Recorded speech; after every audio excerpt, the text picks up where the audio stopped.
Hi, welcome to the Awesome Dynamic Show. This is Paul DeWarian, president of Awesome Dynamic. And with me today, I have Tim DeWarian, who is one of our Amazon specialists, as well as Blake Tintori, another one of our Amazon specialists, and Phil Verston, who is our director of marketing. And we are here to dive into some questions that folks have on the seller forums. We have these webinars every single week on Thursdays at 12:30 Central. And if you come to this webinar with your questions, you get expert advice at zero cost. So without any further ado, Tim, I want you to dive right into some of the questions that you found, all right? Great. Thank you so much, Paul. Yeah, let's take a quick look. So, first question that we have here today is selling food for the first time on Amazon. Hi, I'm thinking of selling food on Amazon. My plan is individual, and they know that they already have to upgrade to the professional plan. They already submitted a copy of the permit. It was accepted. Now they're asking for invoices. So his biggest question here is, does anyone know if this is a one-time request by Amazon to get category approval, or is there going to be something where he has to keep on submitting more documentation for each product that he needs to send into Amazon?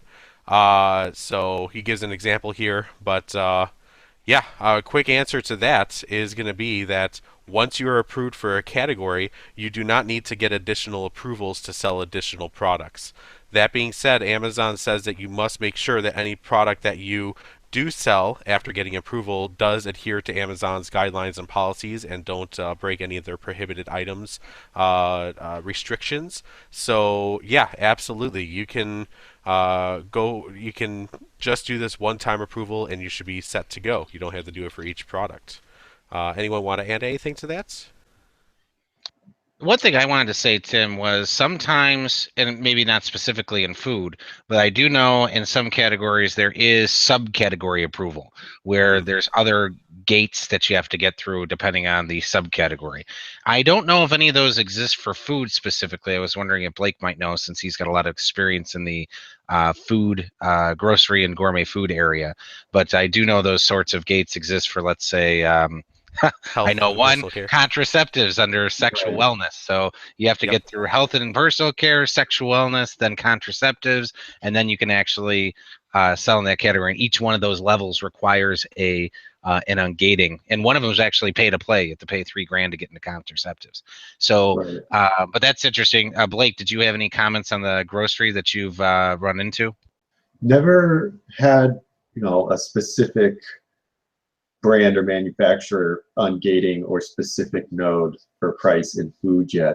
But I'm rereading this question and it says, I was accepted with his seller's permit. What do you think he means by seller's permit, Tim? Because, During the approval process, Amazon is always basically um, is essentially having you provide different types of information to be able to get category approval. So whether that's providing invoices, sometimes they have you provide um, information for your business in order to get approval if you don't have enough invoices. So the requirements are always changing, and sometimes it's not just gotcha. invoices that Amazon wants anymore. And I'm guessing that he may have been referring to. Let's just take a look here. He says that he needed a copy of his seller's permit. I think that he may have also been referring to when a lot of new accounts are being opened nowadays. Amazon is requiring additional business license information in order to approve your account before you can even start selling on the account in general. So maybe that's what he's referring to. Okay, and if that's the case, then no, to answer Paul's, I still have never seen after this company person, gentleman, lady gets approved, I don't think they'll have too many other hurdles in terms of selling their tea that they would like to sell. So uh, unlike contraceptives, I haven't seen that yet. And we sell quite a few different categories on the food section. I think I would have seen it by now. Okay. Great. If there's no other questions, I think we can move on to the next one. All right. Please do it, Tim. All right. Perfect. Next question is going to be advice on return of money for an item. So he says he usually sells books and used to be a pro seller. Return policies are very lenient. I never had an A to Z claim. Policies were not specific to me, just Amazon's regular return policies, which is all good. This time I sold a very expensive item, something that was worth $700. Shipping was about $50. Buyer requested a refund very quickly, saying no longer needed as a reason. Amazon basically the seller called Amazon to find out what their options are. They said that you can do a restocking fee up to 50% of the price. That plus the shipping to return it might convince the buyer to just keep it. So it sounds like this seller is really trying to find a way to not have to take a return on such a large item. But I think there's a couple of things that I just wanted to be a little bit more clear about. One is doesn't say whether or not this product was actually sent in through FBA. My guess is it wasn't, seeing as how they said that shipping was about $50, which I'm thinking additional above the regular sale price, so probably self-fulfilled. But his concern is, should he try to push back on the seller to try and get this to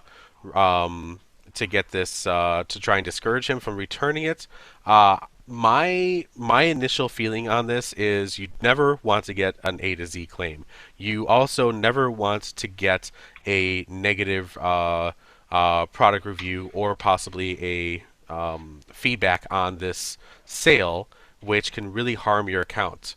So if you plan on being a long-time customer or a long-time seller on Amazon, you need to do what you need to do to be able to make the customer happy.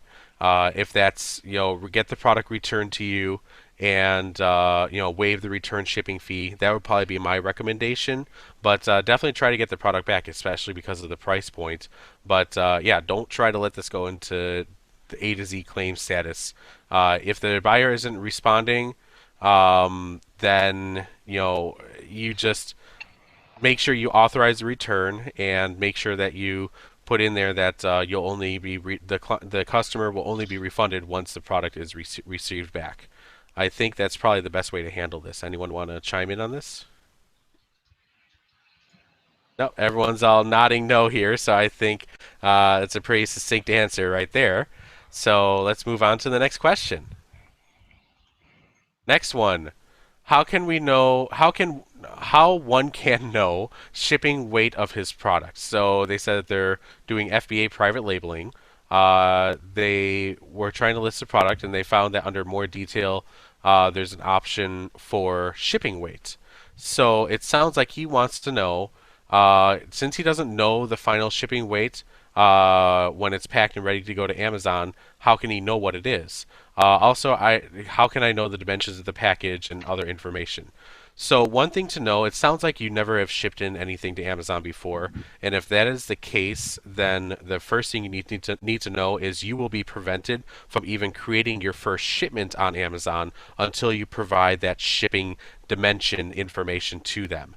That's going to be required in order for you to be able to even create the shipment inbound to Amazon. The second thing to know is you really need to know these details for your product because it'll help you determine what product size tier your product is, and that will help you determine your FBA fees. Knowing all this information is very, very important to know how to price your product and what kind of margin to expect. And as you see here, the pick, pack, and weight handling fees are related to this. And it's not the product dimensions that's related to, it's the final packaging dimensions. So making sure that you know this information, talking to your manufacturer, have them provide you this information before they ship all it in. I think you have to do some legwork here to get this taken care of. I was going to add on that, Tim. If they don't have the product in hand and you're having it manufactured by somebody else, get yourself a prototype. Get a prototype, Yeah. so this way, and if they're not going to pack it in a way that is going to go into Amazon, you got to remember that whole drop test, 3 feet from the ground onto concrete on 5 different sides of the package or the product to make sure it doesn't break in FBA warehouses. And a lot of manufacturers that might make your product, you need to make sure that your product's not going to break. So those final package dimensions might change depending on the results of that test. So you want to make sure that you have this prototype or maybe several prototypes. If it's a glass item, you're going to have a lot more packaging to make sure that that glass item doesn't break. If it's something really durable, then you don't have to put in any additional packaging.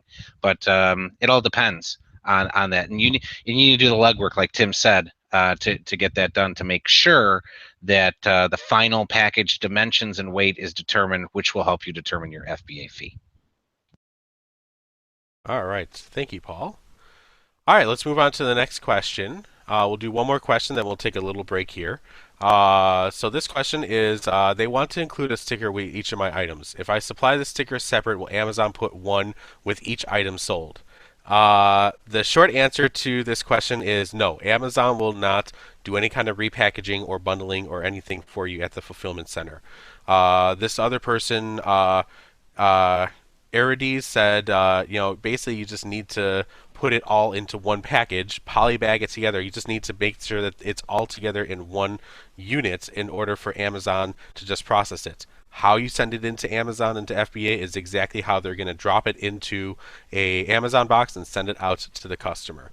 So make sure you pre-package anything that you want included with it into the packaging. Amazon will not do any of that for you. Anyone want to add anything? No. Oh, it's pretty straightforward, I think, on this one. Yeah, just a lot of people always ask, is like, well, I have 2 or 3 parts to this product.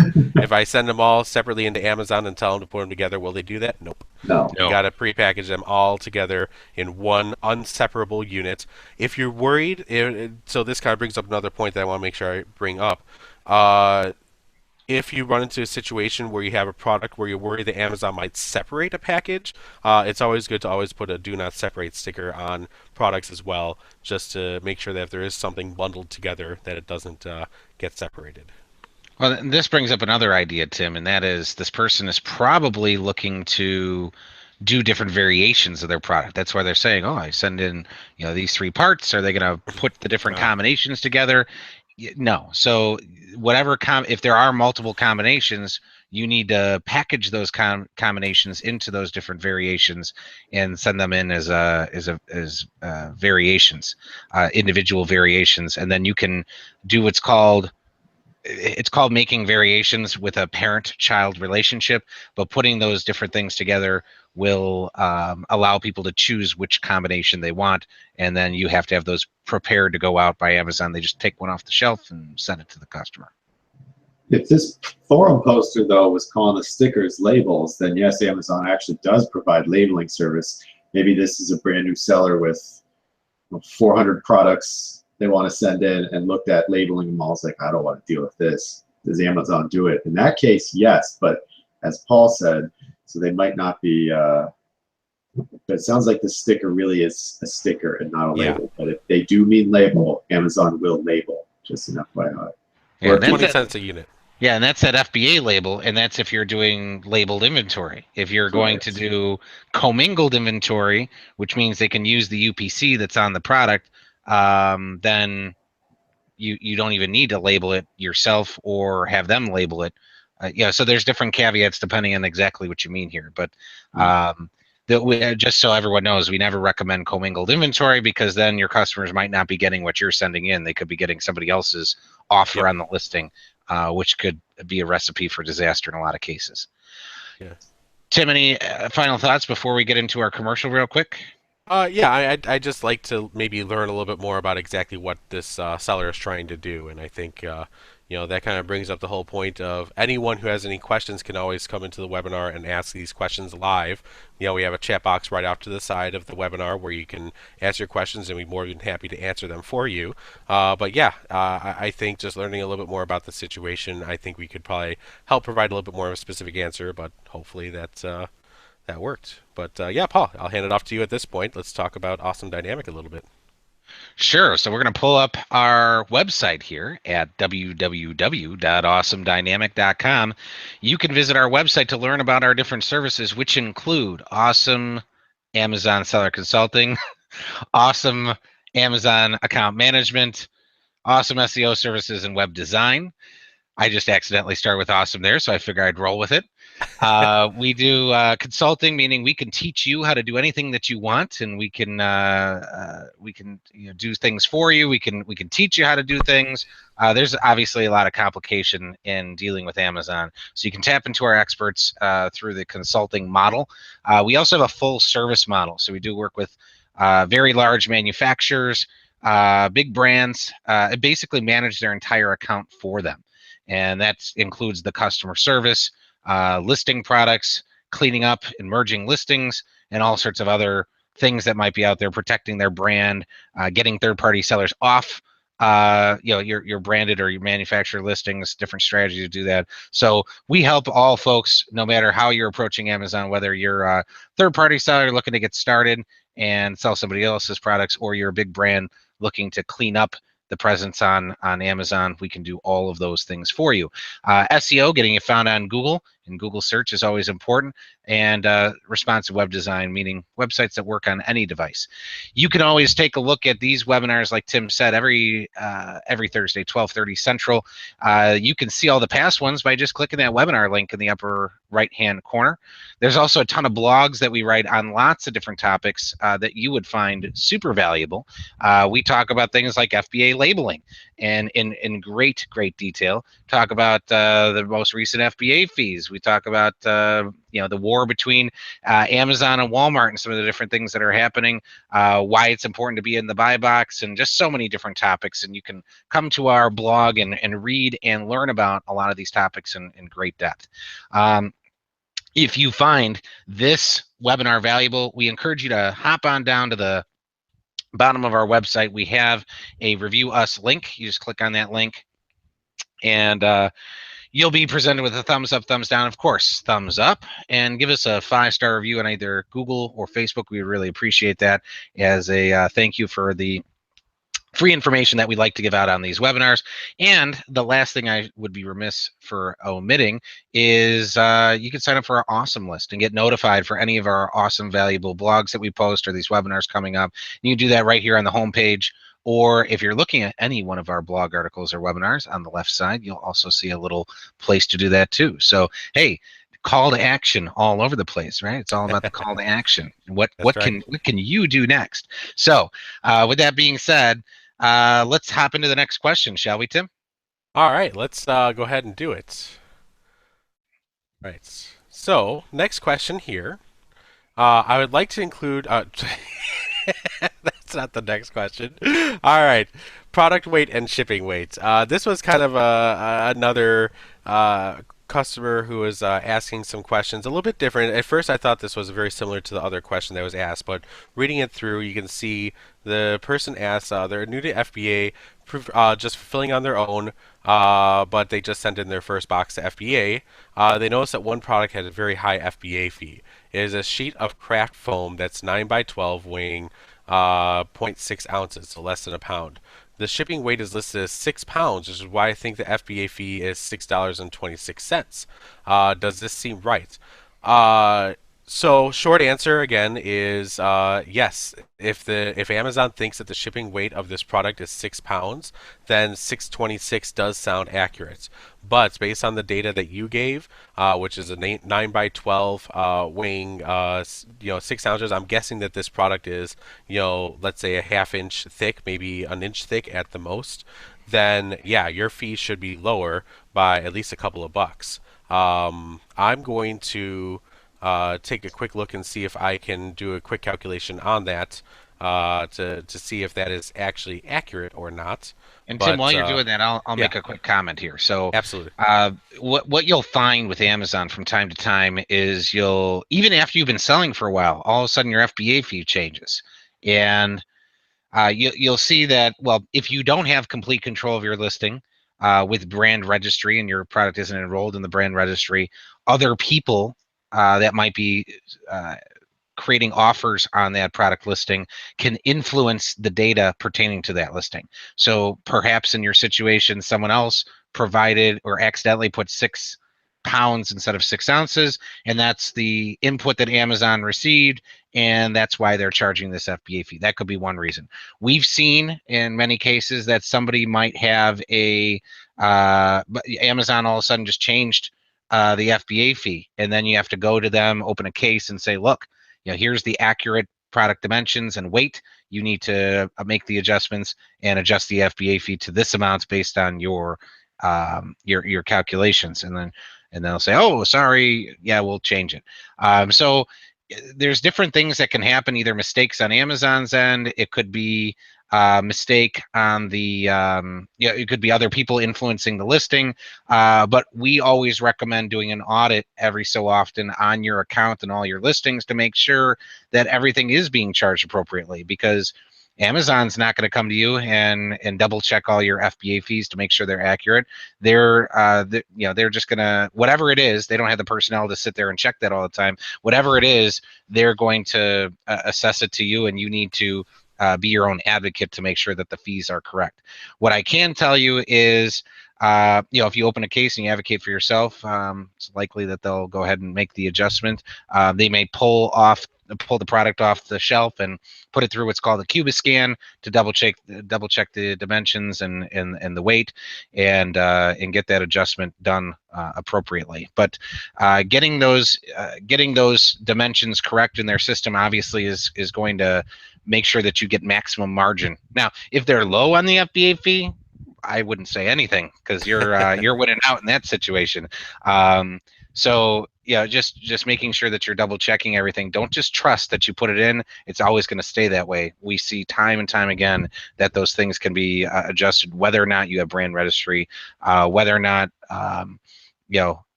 someone else has control over the listing. You can see that those things can fluctuate from time to time, so you got to be checking it.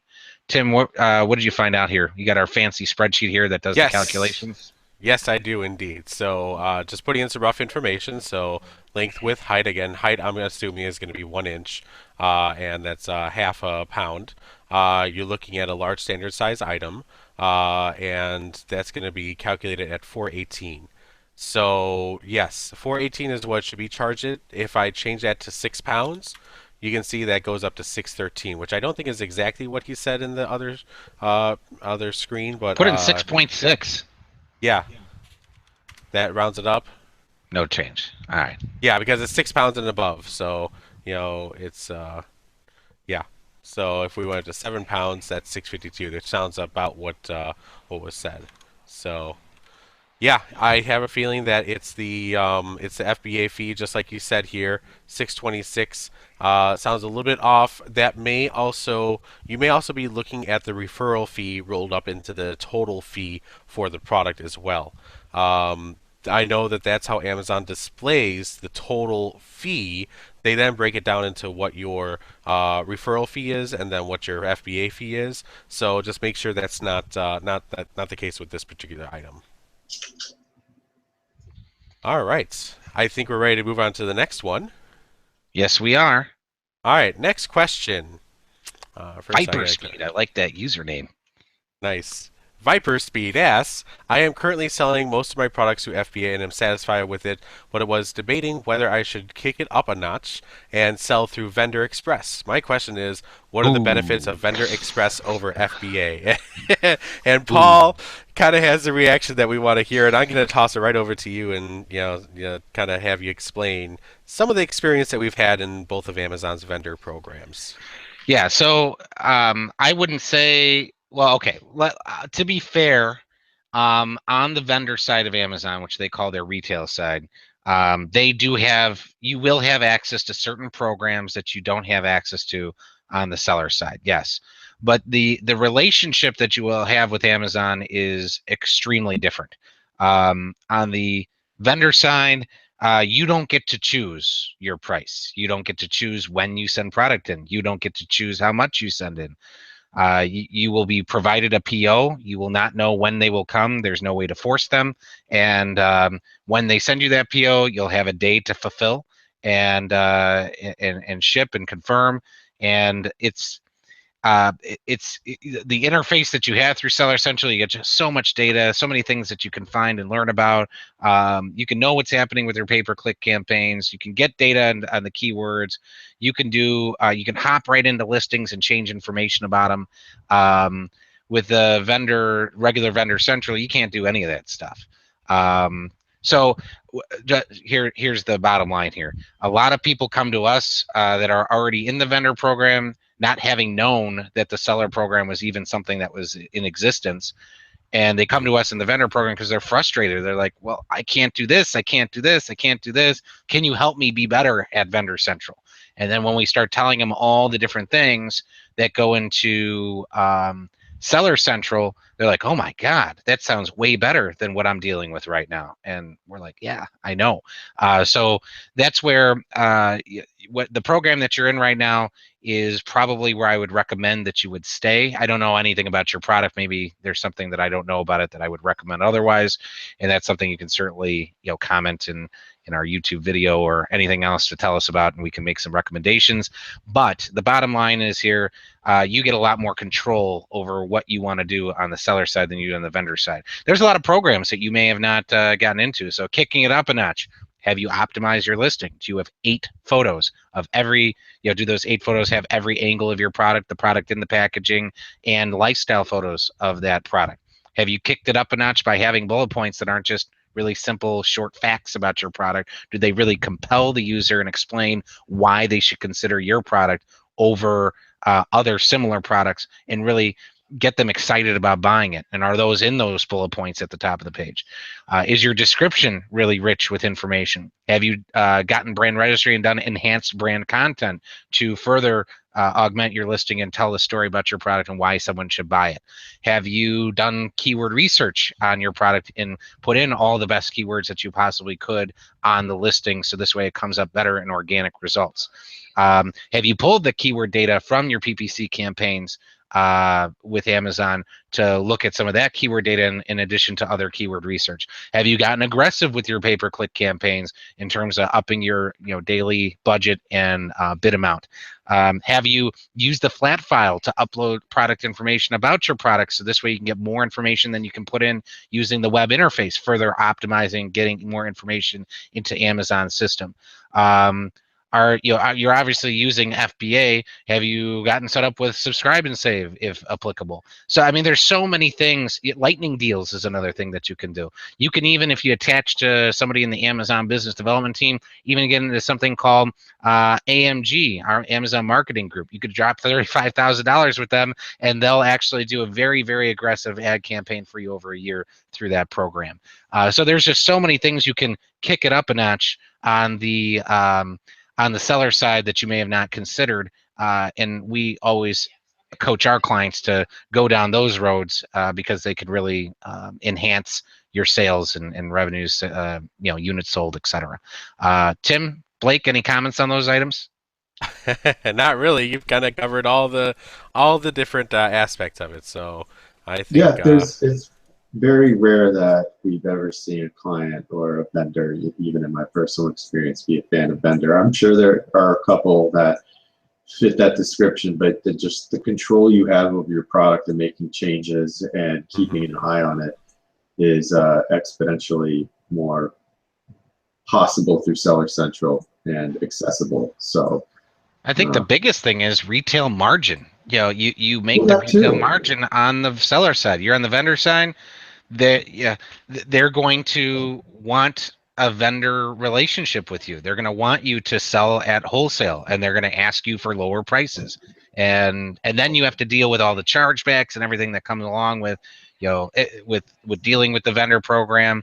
And we have some clients that, even with photographic evidence of them doing things correct, they'll even deny the chargeback dispute and say, nope, you're paying the fee anyway, and there's nothing you can do about it. So it's just a very tenuous relationship that a lot of our clients have with the vendor program. I know that they're working on it because I have talked with some folks at Amazon. Say they know that it's not the best experience for people on the vendor side, and they know that people are abandoning the vendor side for the seller side, and they're trying to make it better.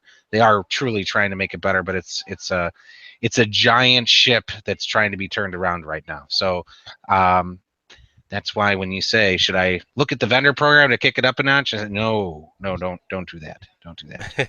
All right, Tim, what's our next question?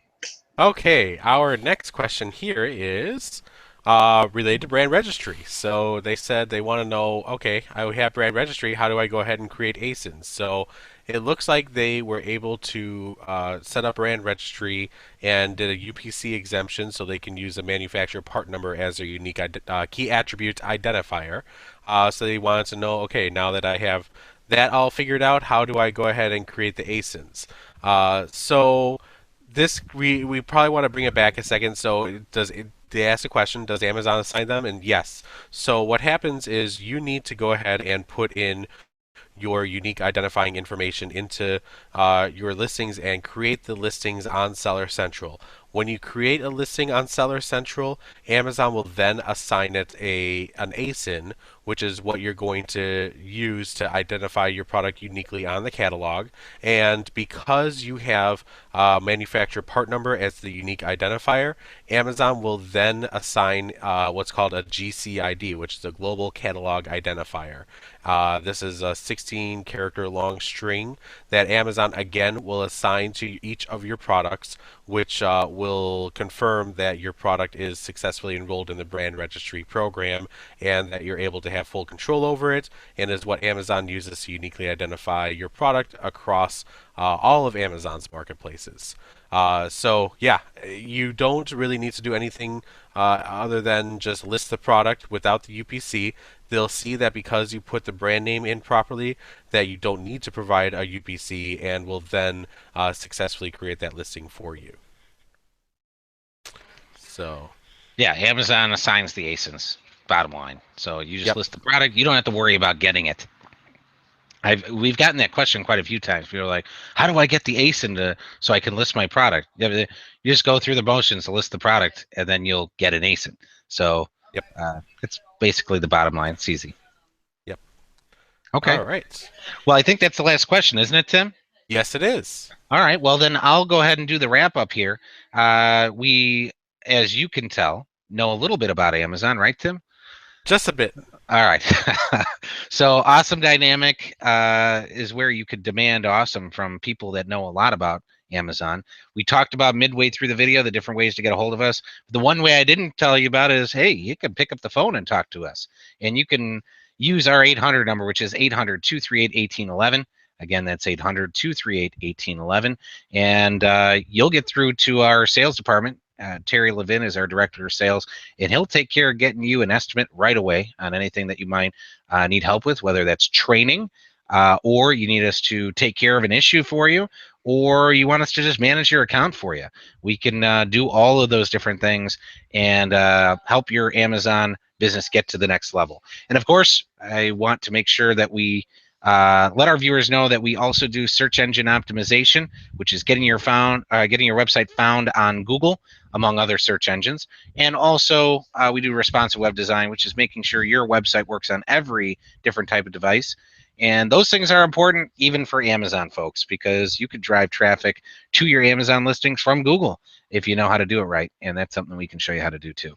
So again, if you loved this webinar and this was helpful and meaningful to you, please scroll on down to the bottom of our website, click on that review us icon, and give us a thumbs up. And of course, after that, a 5-star review on Google or Facebook. And thank you so much for attending our webinar today. Remember, every Thursday, 12:30 Central, you can count on coming in here and asking any questions that you want. We didn't have any folks ask questions today, but we certainly answered some, didn't we, Tim? Yes, we did indeed, Paul. Thank you so much again. Bye-bye now.